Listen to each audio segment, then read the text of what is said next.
तर का म्हणता यवतमाळ जिल्ह्यातले पोटे तर welcome to my new blog in YouTube. तर माझा आजचा फर्स्ट ब्लॉग आहे. तर आजचा ब्लॉग म्हणजे तर आमच्यावरचा आहे तो बन. तर चलो फिर. तर गाईच वावरात पोचला आता 7 तास बिलकुल जस्ट.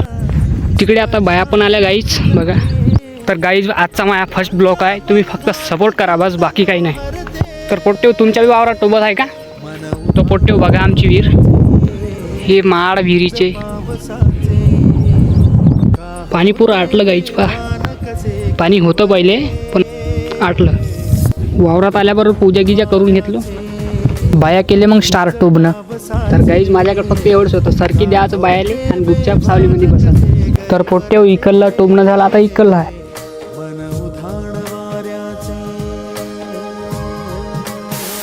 तर गाईच टोबणं पुरं कंप्लीट झालं आहे. आता फक्त पावसाची वाट आहे. कसं पड रे पाणी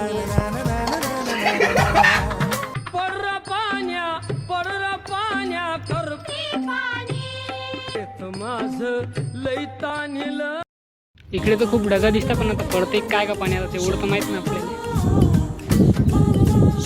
घरी आलो, जेवण केलो, चाय पेलो, दुकानात गेलो, सुपारी घेतलो आणि आलो मंदिराकडे फिराले. तर आजचा ब्लॉग इथंच एंड करू. व्हिडिओ कसा वाटला कॉमेंट करा आणि लाईक शेअर सबस्क्राईब करायला विसरू नका. भेटू नेक्स्ट ब्लॉगमध्ये.